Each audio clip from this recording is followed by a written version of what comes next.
Bill and his wife Mary go on a double date with some new friends. They're just getting to know each other. And all night long, Bill is just asking questions of the other guy about his real estate and about everything he does in the real estate world. I mean, he's asking question after question.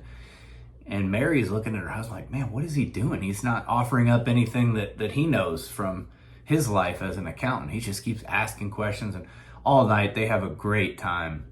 And when they're driving home, Mary asks Bill, why didn't you talk about accountant stuff? And why didn't you offer up any of your life and talk about some of the things you know? And Bill looked at her and he said, well, honey, before the night started, I knew a lot about accounting. But by the time the night ended, I knew a lot about accounting and about real estate. I like that story because it talks about the mentality of a student. We know from James 1:19 that we should be slow to speak and quick to listen. We know that Jesus, when he commissioned his disciples to go make disciples, we know that word is just a churchy word, but disciple literally means student. And so my question is this: we're so good at being students at school. We're good at being students in our job. We're good at being students even with parenting or being a good spouse or maybe even being a good friend.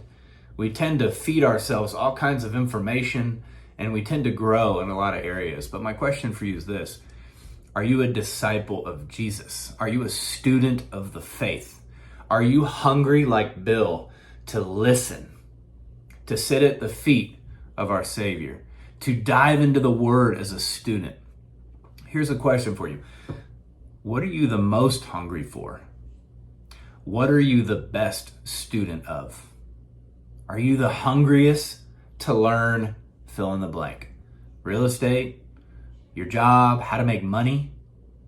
There's a good question for you. Is that what you're the greatest student of? How to make more money?